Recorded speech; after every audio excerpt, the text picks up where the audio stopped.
time goes by, I'll still be in love with you.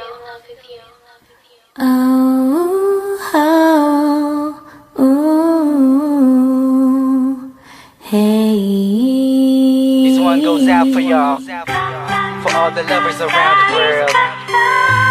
Just everybody grab that special someone and let them know how you really feel about them. Curse one together with Hot Chick, TJ and Pete. Lagi na tayo naman ay gusto sanang halikan at yakapin ka. Sinta, ano ba ang dapat kong gawin?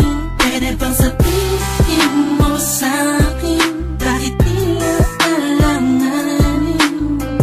Ang lagay ko sa iyong kamay parang mabigat na di mo mabigay. Paano ba tayo malapit pero bakit ba ang layo mo?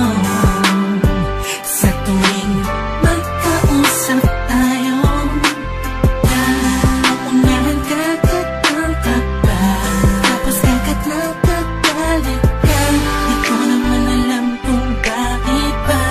Kakas lang naman ay magtiwala ka. Bakit ba kailangan mo pang busyahan ang damdamin ko? Pero mo naman pakiramdaman, siguro ako sa okay nasasaktan. Kapag nagkagalit ka sa'kin, nawala naman dahil lalong mahal. Pakiusap lang, wag kang ganyan. Hindi mo man lang ba naisip na pag nagagalit ako at inaaway ka, ikaw naman kasi lagi mo kong binabaliwala. Madalas nakakalimot, lagi ka pang nakasimangot. Buhat ng may iba pang tumatakbo sa isip mo. Wag naman sana ganito, diba?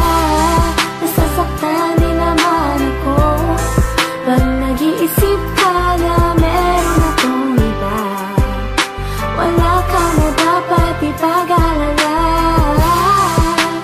dahil ikaw ang tipo nitong damdamin ko. Sagot sa lahat ng panalangin ko. Bakit ba kailangan mo pang busyahan ang damdamin ko? Pero mo naman pakiramdaman, siguro ako sa okay nasasaktan.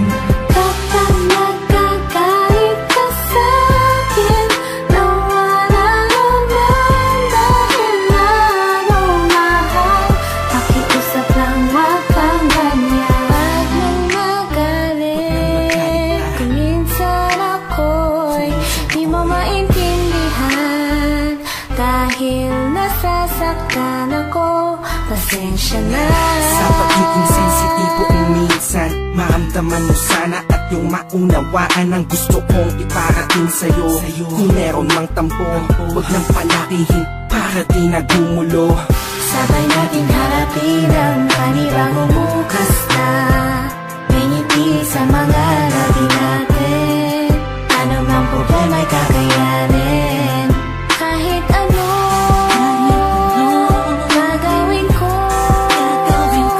mabawi ko lang ang lahat ng sakit ng nakaraan natin. Bakit ba kailangan mo pang busyahan ang damdamin ko?